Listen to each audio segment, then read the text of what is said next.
बच्चों अभी हम नया लेक्चर शुरू कर रहे हैं। आज के लेक्चर में एक पूरा सम हम डिटेल में डिस्कस करेंगे जिससे आपको टोटली क्लियर हो जाएगा। इसमें थोड़ा एडजस्टमेंट टाइप अलग है, थोड़ा पॉइंट नया आ रहा है। दूसरा ट्रेडिंग अकाउंट इस बार हम फुल फ्लेज बनाएंगे, मतलब आप बोलोगे सर इसमें ऐसा कहना चाह रहे हो जिसमें हम ओपनिंग स्टॉक लिखेंगे, क्लोजिंग स्टॉक लिखेंगे, परचेज लिखेंगे, सेल्स लिखेंगे, परचेज रिलेटेड एक्सपेंस लिखेंगे। सही है बच्चों, तो वो ध्यान में रखना है। तो स्टार्ट करते हैं। Dharma and Karma are the partner sharing profit loss in the capital ratio. From the following information prepare the final accounts. Final accounts बनाने के लिए बोल रहे हैं। तो बच्चों सबसे पहले वो इक्वल रेशियो है पहली लाइन में, वो पता चल गया। दूसरा आगे चलते हैं। Drawing of Dharma and Karma दिया हुआ है। डेबिट साइड सर पढ़ रहे हैं तो आप डेबिट साइड ध्यान से देखोगे तो डेबिट साइड की बात हो रही है। ओपनिंग स्टॉक दिया हुआ है, परचेज दिया हुआ है, परचेज, उसके बाद गुड्स रिटर्न क्रेडिट। तो आप बोलोगे सर इसका मतलब क्या हुआ? तो बच्चों सेल्स जो होता है ना वो क्रेडिट होता है और उसका गुड्स वापिस आया है तो मतलब आप बोलोगे सर ये सेल्स रिटर्न है। फिर से एक बार लॉजिकली समझा रहा हूं, बाद में आपको याद रखना है क्योंकि कई पॉइंट में जल्दी जल्दी में आप गलती मत करना।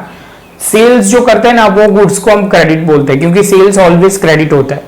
अभी आप बोलोगे सर इसमें क्रेडिट होता है तो वो गुड्स वापिस आया है, उनको लिखने की पैटर्न उन्होंने क्या लिखी है? गुड्स रिटर्न जो क्रेडिट हुए थे। कब क्रेडिट होते हैं? तो आप बोलोगे सर सेल्स होता है वो। अभी ऐसा मत बोलना कोई बच्चे की सर परचेज रिटर्न भी तो हो सकता है, वो भी क्रेडिट होता है। बच्चों वो क्रेडिट बैलेंस होता है उनका, और वो ध्यान रखना ये डेबिट साइड दिया हुआ है। क्या दिया हुआ है? डेबिट साइड दिया हुआ है। तो ये बेसिक एंट्री आपको क्लियर होनी चाहिए। आगे चलते हैं। रिसीव मतलब तो आप बोलोगे डेटर्स। सैलरी में बोलोगे सर देखो अप टू 28/2/2017 मतलब एक महीने की सैलरी बाकी है, ये 11 महीने की सैलरी है, 11 मंथ की सैलरी है और आपको उसके हिसाब से एंट्री करनी है। मशीनरी दिया हुआ है, डेप्रिसिएशन ऑन मशीनरी। देखो बच्चा इसमें डेप्रिसिएशन भी दे दिया है और मशीनरी भी दे दिया है, तो इसमें कुछ एडजस्टमेंट होगा ही, नहीं होता कोई भी एडजस्टमेंट तो आप बोलोगे सर सिंपली आपको ध्यान रखना है, सिंपली एक ही इफेक्ट दे देनी है। क्लियर है बच्चों? आगे चलते। बिल्डिंग वेजिस कहाँ आएगी बच्चों? तो आप बोलोगे सर ये आप ट्रेडिंग अकाउंट में आएगा, परचेज रिलेटेड एक्सपेंस में। कहाँ आएगा बच्चों? परचेज रिलेटेड एक्सपेंस में। बाद में आप बोलोगे सर इंश्योरेंस है, तो इंश्योरेंस आप इंश्योरेंस प्रीमियम जो है वो आप बोलोगे सर सिंपली कहाँ आएगा? तो इंश्योरेंस प्रीमियम जो होगा बच्चों वो आएगा, आप बोलोगे सर पीएनएल अकाउंट में एडमिनिस्ट्रेटिव एक्सपेंस के अंदर आएगा। डिस्काउंट अलाउ तो आप बोलोगे सर सेलिंग एक्सपेंस में आएगा। इंटरेस्ट ऑन लोन तो आप बोलोगे सर ये लोन दी हुई है, फाइनेंशियल एक्सपेंस में आएगा। आगे चलते हैं। स्टेशनरी एक्सपेंस दिया हुआ है, एडवर्टाइजमेंट एक्सपेंस दिया हुआ है जो सेलिंग में आएगा, स्टेशनरी आएगा, एडमिनिस्ट्रेटिव में आएगा। कैश बैलेंस दिया हुआ है तो आप बोलोगे सर आपके पीछे करंट एसेट में आएगा। किस में आएगा? करंट एसेट में। बाद में करंट अकाउंट ऑफ धर्मा, तो करंट अकाउंट दिया हुआ है तो बच्चों आप बोलोगे सर कैपिटल अकाउंट नहीं बनाएंगे, करंट अकाउंट ही बनाएंगे। आगे चलते हैं बच्चों। कैपिटल, अभी मैं क्रेडिट की बात कर रहा हूं तो कैपिटल आप बोलोगे कैपिटल है धर्मा एंड कर्मा, दो की कैपिटल है। आगे चलते हैं बच्चों।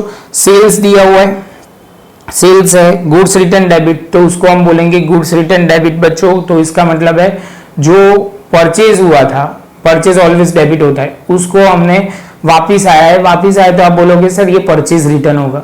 क्या होगा बच्चों? Purchase return. इसके बाद आप बोलोगे पेएबल्स, इसके बाद salary outstanding, loan of Dharma, discount receive, bank overdraft, current account, इतना दिया हुआ है। समझ में आया? तो आप बोलोगे सर इतना तो हमें समझ में आ गया। जैसे ये पॉइंट समझ में आ गया तो इसके बाद आप बोलोगे सर पहला पॉइंट है closing stock is of ₹21,000 in which stock stationery is 2,000 included। बच्चों इसका मीनिंग समझना।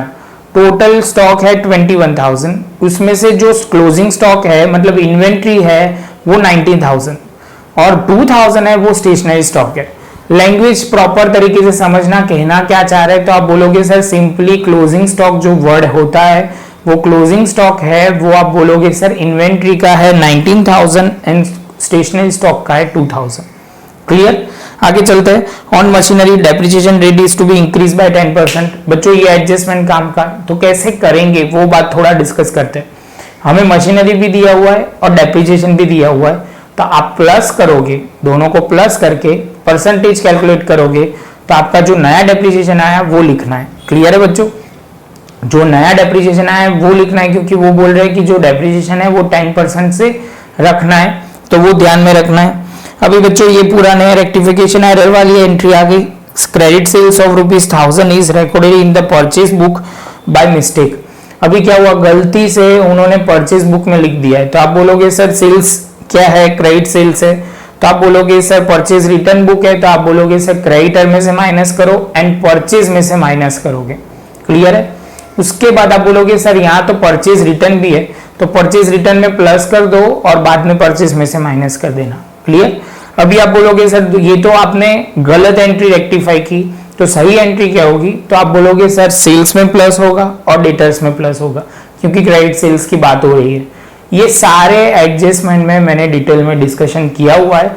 अभी यहाँ फिर से प्रैक्टिकल सम में एक पॉइंट बन के आया है, तो आप वो किया होगा तो 90% इश्यू आएगा ही नहीं, खाली आपको ध्यान से देखते जाना है।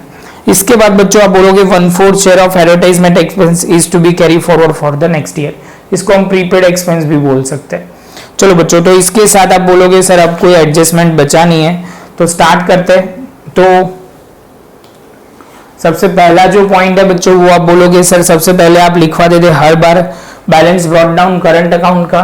तो यहाँ पे लिखेंगे बाय बैलेंस बीडी, यहाँ पे लिखेंगे टू बैलेंस बीडी।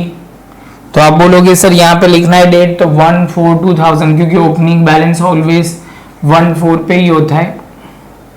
आप बोलोगे सर जो धर्मा है उसका डेबिट बैलेंस है, धर्मा मतलब ये है 17,000 बच्चों। कितना है बच्चों, 17,000। तो 17,000 और दूसरा जो है कर्मा वो 14,000 है, तो यहाँ हम लिख देंगे 14,000। इसके बाद बच्चों ये पहला पॉइंट था। बाद में आप बोलोगे सर कैपिटल अकाउंट को कर देते हैं। बच्चों इसमें देखो कोई भी जगह पे interest on capital, interest on drawing, interest on कुछ भी नहीं है, तो कोई पीएनएल एप्रोप्रिएशन की कोई एंट्री ही नहीं है।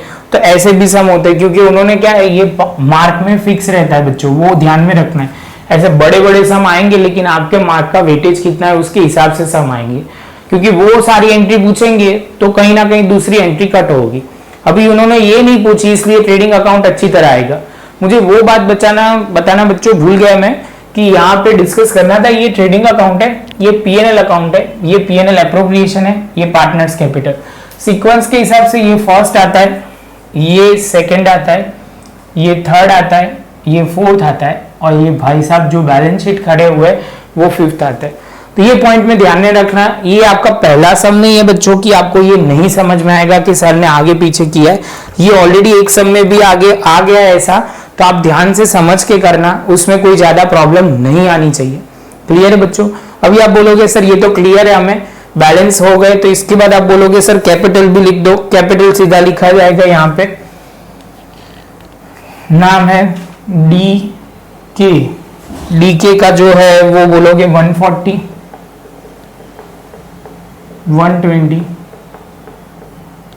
आप बोलोगे 260। क्लियर बच्चों। जैसे ये पॉइंट होता है उसके बाद वाला पॉइंट है ड्राइंग्स की बात करते हैं, तो यहां लिखेंगे ड्राइंग अकाउंट 7,500 एंड 5,000। इसके बाद आप बोलोगे सर ओपनिंग स्टॉक दिया हुआ है, तो अभी उससे पहले ओपनिंग स्टॉक में नहीं जाना है बच्चों। सबसे पहले आप बोलोगे सर हमें पहले एडजस्टमेंट से स्टार्ट करना है। कहां से स्टार्ट करना है, पहले एडजस्टमेंट से। तो आप बोलोगे sir closing stock of ₹21,000 in which stock of stationery of 2,000 is included.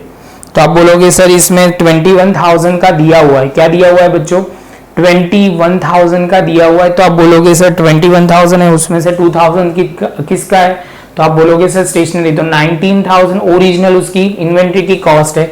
तो आप बोलोगे सर इन्वेंट्री जो होती है, देखो बच्चों अभी ट्रेडिंग में थोड़ा सजा देते हैं, पहले यहां लिख दो उसके बाद सब कुछ करते हैं। क्लोजिंग स्टॉक 19, और आप बोलोगे सर ये जो होगा क्लोजिंग स्टॉक ये भी 19, 2,000 होगा वो स्टेशनरी स्टॉक है, वो ध्यान में रखना है। और आप बोलोगे सर ये स्टेशनरी एक्सपेंस में से माइनस होता है स्टेशनरी एक्सपेंस। बच्चों कितना है स्टेशनरी एक्सपेंस, तो आप बोलोगे सर स्टेशनरी एक्सपेंस जो है वो अभी हमने पढ़ा था 7,000 है, उसमें से 2,000 अभी स्टॉक में है, तो स्टॉक में लिख देंगे 5,000। और जैसे यहाँ 5,000 आएगा, इसके साथ 4 एंट्री हमने कर दी। 2 स्टॉक थे, एक था स्टेशनरी स्टॉक, एक था इन्वेंट्री स्टॉक, तो दोनों की 2 एंट्री करके टोटल 4 एंट्री। कुछ सजाने की बात करते थे, क्योंकि जब भी अभी ट्रेडिंग दिया होगा तो आप इतना तो लिख ही दोगे, ओपनिंग स्टॉक, परचेज, सेल्स, और यहाँ पे रिटर्न भी आएगा ही, तो वो ध्यान में रखना है। रिटर्न यहाँ रॉन्गली रिकॉर्डेड या कुछ ना कुछ आएगा, क्योंकि इस बार उन्होंने क्या किया है, P&L अप्रोप्रिएशन की एंट्री कम है, तो वहां पे फोकस उन्होंने कहा किया है ट्रेडिंग अकाउंट में और उसमें, तो अच्छा है, आपको क्लियर हो जाएगा। इसके बाद बच्चों आप बोलोगे सर मशीनरी की बातें कर रहे हैं, मशीनरी है कितना, तो आप बोलोगे सर मशीनरी में रेट इंक्रीज करने की बात कर रहे हैं, तो आप बोलोगे सर ये हम कैलकुलेशन यहाँ ही करेंगे हर बार की तरह। तो आप बोलोगे सर मशीनरी जो होगी 71,760 प्लस डेप्रिसिएशन कितना होगा, तो आप बोलोगे सर डेप्रिसिएशन जो है 6,240, तो ये 0, ये 1, ये हो जाएगा 8, 10, 7, 8, 78,000।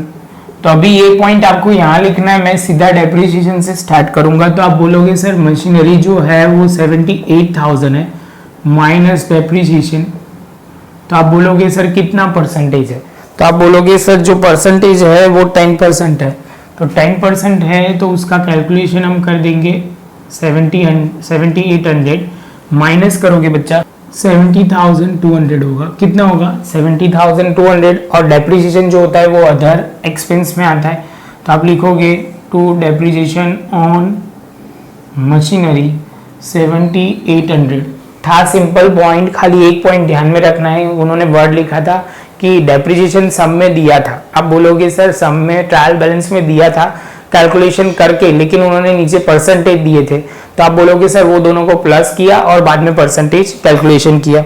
इसके बाद credit sales of 1000 is recorded in the purchase recorded in purchase return book by mistake, तो आप बोलोगे सर ये 4 एंट्री वाला पॉइंट है, 2 गलत एंट्री निकालनी है और 2 एंट्री ऐड करनी है, एडजस्टमेंट उसको वर्ड बोलेंगे। तो आप बोलोगे सर ये जो सेल्स रिकॉर्ड करना है उसकी बात करते हैं, तो समझने में इजी रहेगा। तो आप बोलोगे सर सेल्स, यहाँ पे रिटर्न की जगह पहले तो वो लिख दो अनरिकॉर्डेड सेल्स जो है, तो आप बोलोगे सर ये जो सेल्स है, तो आप बोलोगे सर 1000 लिख दो। और डेटर्स की बात करते हैं, डेटर्स में कोई और एडजस्टमेंट लिख तो नहीं रहे, अनरिकॉर्डेड सेल्स 1000, ये सही एंट्री आपने कर दी कि सिंपली आपको ध्यान में रखना है क्या, तो आप बोलोगे सर इसमें गलत एंट्री परचेज में। इसके बाद 1/4 of share of advertisement expenses to be carry forward for next year, तो आप बोलोगे सर इसका प्रीपेड की बात कर रहे हैं, तो 1/4 पार्ट हमें ले जाना है, तो आप एडवर्टाइजमेंट एक्सपेंस ढूंढो बच्चों ट्रायल बैलेंस में से, तो आप बोलोगे सर 36 मंथ है, तो एडवर्टाइजमेंट एक्सपेंस 36,000, उनका 1/4 करोगे, ये प्रीपेड है 9,000 है, तो आप बोलोगे सर ये जो होगा वो 27,000 हो जाएगा, और प्रीपेड होता है तो आप बोलोगे सर ये जो होगा वो करंट एसेट में आ जाएगा, प्रीपेड एक्सपेंसेस, तो प्रीपेड एक्सपेंसेस बच्चों कितने होंगे 9,000 हो जाएंगे। क्लियर, जैसे ये पॉइंट कंप्लीट होता है उसके बाद आप बोलोगे सर ये पॉइंट क्लियर हो गया है। इसके बाद का जो पॉइंट है तो वो आपको क्लियर करना है, उसके बाद वाला पॉइंट जो है, अभी ऐसे बोले तो बच्चों सारे एडजस्टमेंट ही क्लियर हो गए, अभी सीधा हमें ट्रायल बैलेंस करना है। तो आपसे बच्चों मैं क्या एक्सपेक्ट करूंगा कि आप मुझे यहाँ तक पॉज करो और अच्छी तरह अपनी नोटबुक में इतना लिख लो, तो आपको बहुत इजी रहेगा। इसके बाद हम चालू करते हैं ट्रायल बैलेंस की इफेक्ट डालना। ओपनिंग स्टॉक लिख दिया है, आप बोलोगे सर डेबिट साइड से शुरू करते हैं, ड्रॉइंग लिख दिया है, ओपनिंग स्टॉक की बात करते हैं 15,000, क्या लिखेंगे बच्चों, ओपनिंग स्टॉक जो है वो 15,000 लिखेंगे। तो आप बोलोगे सर यहाँ ओपनिंग स्टॉक एक ही एंट्री आएगी क्योंकि ये ट्रायल बैलेंस में हम घूम रहे हैं। इसके बाद परचेज 80,000, इसके बाद आप बोलोगे सर क्रेडिट सेल मतलब गुड्स रिटर्न क्रेडिट, तो ये सेल्स रिटर्न है माइनस सेल्स रिटर्न। बच्चों मैं शॉर्ट फॉर्म में लिख रहा हूं, आप ध्यान में रखना, ऐसा मत करना। क्लियर है। इसके बाद आप बोलोगे सर 3,000 की एंट्री रिसीवेबल मतलब डेटर्स, तो आप बोलोगे सर जो है वो 27,400 प्लस किया तो 28,400। आगे चलते बच्चों, सैलरी की बात करते हैं। तो सैलरी आप बोलोगे सर ये जो कैलकुलेशन है वो यहाँ लिखाना पड़ेगा, तो हम कर देंगे। चलो बच्चों, तो आप बोलोगे सर सैलरी जो है वो 11 मंथ की है। किसी को ये डाउट नहीं है ना कैसे, तो मैं कर देता हूँ। तो आप बोलोगे सर देखो 21/4 से शुरू करो आप अपना ईयर, 1/4/2016। तो आप बोलोगे 28/2/2017 तक कैलकुलेशन करो। 4 5 देखो लिखते जाता हूँ, 4 5 6 7 8 9 10 11 12। तो ये हो गए कितने, तो ये 9 मंथ्स हो गए। उसके बाद आप बोलोगे 1 और 2, तो कितना हो गया बच्चों, 11 मंथ हो गया। जो आप बोलोगे सर, तो आप बोलोगे सर 13,600 डिवाइड बाई 11, तो बच्चों आएगा 1200। 1200 के साथ आप बोलोगे सर सैलरी होगी वो एडमिनिस्ट्रेटिव में आएगी। सैलरी है 13,200 और 1200 अभी पे करना बाकी है, तो आप बोलोगे 14400 आउटस्टैंडिंग सैलरी। आउटस्टैंडिंग सैलरी बच्चों आप बोलोगे सर ये जो होता है वो हमारी लायबिलिटी हो जाती है, तो आपको भूलना नहीं है आउटस्टैंडिंग सैलरी आएगा, तो आपको भूलना नहीं है आउटस्टैंडिंग सैलरी आएगा 1200, जो आपके लायबिलिटी साइड करंट एसेट में, करंट लायबिलिटी में बच्चों आ जाएगा। जैसे ये पॉइंट कंप्लीट होता है उसके बाद मशीनरी का हिसाब क्लियर, डेप्रिसिएशन क्लियर, बिल्डिंग लिखना बाकी है। तो आप बोलोगे सर बिल्डिंग यहाँ आएगा, बिल्डिंग, तो आप बोलोगे सर बिल्डिंग जो है वो 80,000 का है। कितना है बच्चों, 80,000। उसके बाद वेजिस आप बोलोगे सर वेजिस कितना है, तो वेजिस तो बच्चों हमने लिखा नहीं है, तो हम लिख देते वेजिस कितना है बच्चों, 1600 हो गया। उसके बाद इंश्योरेंस प्रीमियम 1800 बच्चों, अभी यहाँ जगह का प्रॉब्लम शुरू हो गया, तो अभी आप बोलोगे सर 1800 इंश्योरेंस प्रीमियम। बच्चों यहाँ से अभी आपको मेरे साथ में लिखना पड़ेगा, तो आपको क्लैरिटी थोड़ी ज़्यादा आएगी। 1800 के बाद डिस्काउंट अलाउ, तो आप बोलोगे सर सेलिंग एक्सपेंस में आ जाएगा 3200 डिस्काउंट अलाउ, वो सेलिंग एक्सपेंस में आएगा। तो आप बोलोगे सर इंटरेस्ट ऑन लोन, तो लोन की बात करते हैं बच्चों, तो लोन किसी की बात हुई है, धर्मा ने लोन दी हुई है, तो बच्चों उसका कैलकुलेशन भी कर देते। तो loan of Dharma 30,000 credit side पे दिखाया गया है, तो उसका हिसाब कर ही देते हैं। तो आप बोलोगे सर ये तो गायब कर दिया आपने, हाँ वो लिखा नहीं हो तो लिख देना बच्चों। तो आप बोलोगे सर धर्मा लोन, धर्मा कोई ऐसा वैसा आदमी नहीं है, वो कौन है, तो आप बोलोगे सर वो पार्टनर है, पार्टनर ने लोन दी है कितने की, तो आप बोलोगे सर 30,000 की लोन दी हुई है, तो हम लिख देंगे। डेट दिया हुआ है बच्चों, तो आप बोलोगे सर डेट का तो कुछ है नहीं इंफॉर्मेशन, तो आप बोलोगे सर 1800 इनको पे करना था। कितना, 1800 कितना पे किया हुआ है, तो आप बोलोगे सर जो इंटरेस्ट ऑन लोन है वो 1200 है, तो हम लिख देंगे interest on loan, Dharmas loan लिखना बच्चों, तो ज़्यादा प्रॉपर रहेगा। तो आप बोलोगे सर 1200 दिया हुआ है और उसके बाद जो कैलकुलेशन है वो 1800 हमें पे करना है, तो आप बोलोगे 600 जो आउटस्टैंडिंग वर्ड यूज हो जाएगा। तो आप बोलोगे सर इसकी एंट्री होगी outstanding interest on Dharma loan, तो आप बोलोगे सर 600 लिख दो, बात खत्म। 600 के साथ पूरा ये पॉइंट खत्म। इसके बाद बच्चों आप बोलोगे सर नॉन करंट लायबिलिटी में आप क्या लिखोगे, धर्मा लोन, कितना लिखेंगे बच्चों। चलो बच्चों इसके बाद फर्नीचर की बात करते हैं, तो आप बोलोगे sir furniture non current asset में या फिक्स एसेट वर्ड बोल सकते हो, वो आप बोलोगे सर अमाउंट जो है वो बहुत सारा फर्नीचर है उनके पास, 87,000 का फर्नीचर है।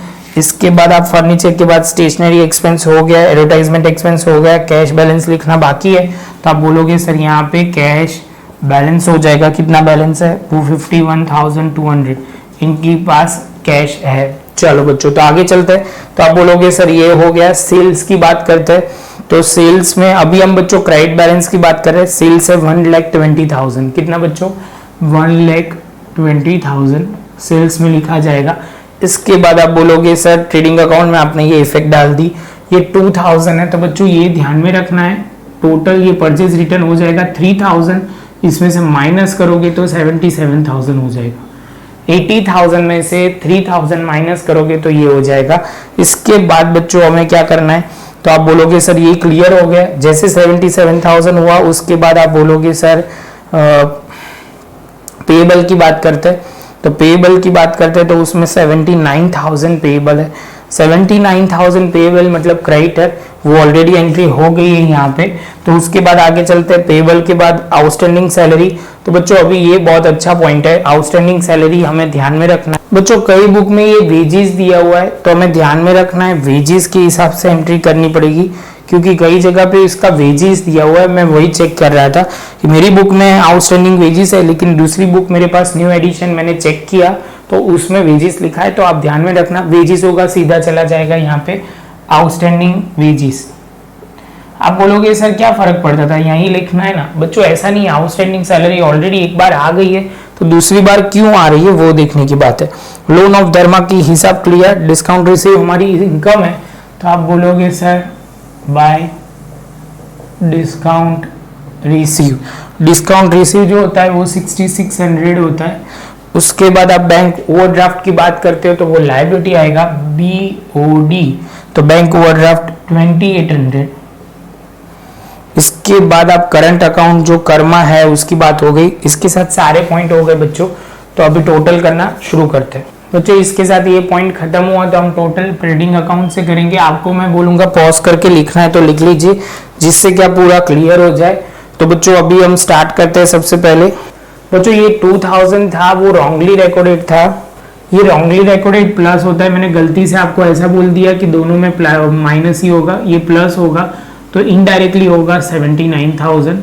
तो ये पॉइंट क्लियर। उसके साथ आप बोलोगे सर इसमें भी टोटल होना शुरू हो जाएगा, तो सबसे पहले ट्रेडिंग अकाउंट क्लोज होगा 1,37,000, 1,37,000, 1,37,000।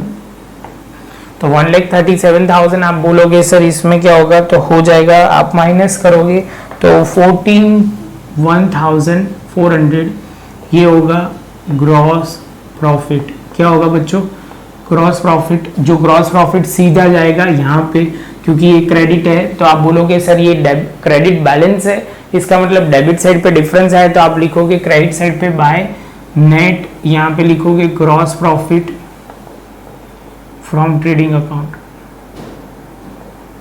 क्लियर है बच्चों। तो आप बोलोगे सर ये जो होगा ट्रेडिंग अकाउंट से आया हुआ है 41,600, 41,400 बच्चों। टोटल तो एज यूजुअल आपको पता ही है सर, एक ही साइड लिखेंगे, दूसरी साइड लिखने की जगह ही नहीं है, तो आप बोलोगे सर 61,000 है। कितना है बच्चों, 61,000 है। और यहाँ बहुत सारे एक्सपेंस बड़े बड़े आ रहे हैं, तो आप बोलोगे सर ये तो क्या होगा, लॉस हो जाएगा, वो ध्यान में रखना है बच्चों। लॉस होगा तो हमें कोई इसमें लॉस होगा तो हम लॉस की तरह एंट्री करेंगे। आप बोलोगे सर टोटल करोगे तो यहाँ डिफरेंस आएगा 13,000 का लॉस आएगा, जिसको हम बोलेंगे कहाँ ट्रांसफर करना है बच्चों, तो आप बोलोगे PNL appropriation account, PNL appropriation account, और नीचे लिखेंगे नेट लॉस। ये कौन सी साइड है, तो बच्चों आप बोलोगे क्रेडिट, उसकी रिवर्स इफेक्ट देनी है, तो आप बोलोगे सर ये हो रहा PNL एप्रोप्रिएशन। आपके सीक्वेंस में पेज प्रॉपर होंगे तो आपको बहुत इजी रहेगा, आपको इतनी प्रॉब्लम नहीं आएगी। तो बच्चों आप बोलोगे सर यहाँ लिख देंगे to PNL account net loss 13,000। Total करेंगे तो आप बोलोगे सर टोटल आएगा 13,000। ये डिविजिबल प्रॉफिट है, कहाँ जाएगा, करंट अकाउंट में। करंट अकाउंट में डिविजिबल प्रॉफिट जो है वो D&K में जाएगा 13,000 में। 13,000 1:1 6,500 इसमें बोला हुआ है। डिविजिबल जो लॉस है वो डिस्ट्रीब्यूट होगा in their capital ratio, capital ratio के हिसाब से धर्मा एंड कर्मा में डिस्ट्रीब्यूट होगा। तो कैपिटल बच्चों कितनी है, तो आप बोलोगे सर ये देखो, आप बोलोगे सर 1,40,000 है और 120 है, 30 30 10 10 14:12 7:6, 7:6 के रेशियो में डिस्ट्रीब्यूट होगा। तो आप बोलोगे सर ये 7:6 डिस्ट्रीब्यूट कर लो बच्चों, तो क्या होगा, तो आप बोलोगे सर 7,000 इन 6,000 हो जाएगा। जैसे ये पॉइंट कंप्लीट होगा बच्चों तो आप बोलोगे सर यहाँ पे आ जाएगा डिविजिबल प्रॉफिट। तो डिविजिबल प्रॉफिट लिखो, या आपको लिखना है तो ऐसे भी लिख सकते हैं PNL एप्रोप्रिएशन अकाउंट, तो वो भी लिखो। वो अकाउंट लिखना है ना तो PNL एप्रोप्रिएशन लिखना पड़ेगा बच्चों, PNL एप्रोप्रिएशन और डिविजिबल प्रॉफिट। तो आप बोलोगे सर 7,000 6,000 टोटल करेंगे बच्चों, इसमें 14 आ रहा है तो ये ऑब्वियसली ये साइड बड़ी है 14 वाली, तो हम लिख देंगे 14 यहाँ पे डिफरेंस 3000, बैलेंस कैरिड डाउन। आप बोलोगे सर ये जैसे होगा, ये साइड बड़ी साइड है, तो आप बोलोगे सर इसमें आएगा 31,500 और यहाँ पे हो जाएगा बाय किस में आएगा बच्चों, तो आप बोलोगे सर ये टोटल करेंगे, सीधा लिख देंगे बाय बैलेंस कैरिड डाउन, क्योंकि इनका कैरिड डाउन यही साइड आएगा बच्चों, तो आप लिखोगे यहाँ पे 31,500। जैसे ये पॉइंट कंप्लीट होता है तो आप लिखना शुरू करोगे बच्चों, यहाँ पे कैरिड डाउन लिखेंगे करंट अकाउंट का, करंट अकाउंट किसका है, कर्मा का, कितना है बच्चों 3000, और यहाँ पे कर्मा का कितना है, यहाँ आप बोलोगे सर कर्मा नहीं बोलेंगे, इसको बोलेंगे current account of Dharma 3000। Clear है बच्चों। जैसे ये पॉइंट कंप्लीट होगा आप बोलोगे सर टोटल स्टार्ट होगा, टोटल स्टार्ट करेंगे तो बच्चों कितना आएगा, वो टोटल एक बार शांति से आप पॉज करके कुछ देखना है तो देख लीजिए, इसके बाद हम टोटल स्टेप बाय स्टेप करना शुरू। बच्चों ये रॉन्गली रिकॉर्डेड में मैंने दो जगह पे पॉइंट यहाँ प्लस करना था, वो दोनों जगह पे मैंने माइनस किया है, वो एंट्री आप समझ लेना, एक गलती हो गई है, फिर से एक बार बोल रहा हूँ, यहाँ रॉन्गली रिकॉर्डेड प्लस होगा, दूसरी एंट्री यहाँ पे रॉन्ग होगा, वो प्लस करेंगे। मैं उसका पूरा एडजस्टमेंट फिर से समझा देता हूँ क्योंकि स्टूडेंट को कंफ्यूजन होगा। तो उसमें क्या बोला है कि मैंने बोला है कि credit sales of 1000 is recorded in the purchase return book. Purchase return book में हुआ तो परचेज रिटर्न बुक हमें क्या करना पड़ेगा, तो ऐड करना पड़ता है, परचेज रिटर्न बुक में हमें ऐड करेंगे तब भी जाके होगा, तो परचेज रिटर्न करेंगे तो उस क्रेडिटर में और ये दोनों में प्लस, और आप बोलोगे सर ये सेल्स में भी दोनों में प्लस होगा, परचेज रिटर्न है बच्चों तो माइनस किया होगा पहले, इसलिए अभी हम प्लस कर रहे हैं। बस यही पॉइंट है, ध्यान में रखना वो गलती ना हो जाए। इसके बाद कोई ऐसा पॉइंट नहीं है। 3,78,300 और इसके साथ बच्चों हमारा टोटल भी आ गया, सम भी आ गया। बच्चों आपको ये वीडियो अच्छा लगा हो तो लाइक शेयर सब्सक्राइब जरूर कीजिए। आप शांति से ये पॉइंट अच्छी तरह नोटबुक में लिख लीजिए, इसके बाद हम आगे जाएंगे अच्छे एक नए सम में। पॉज कर लो और अच्छी तरह देख लो, क्लियर हो जाएगा आपको। ये पॉइंट बहुत इजी था, बेसिक लेवल का था, अच्छा था।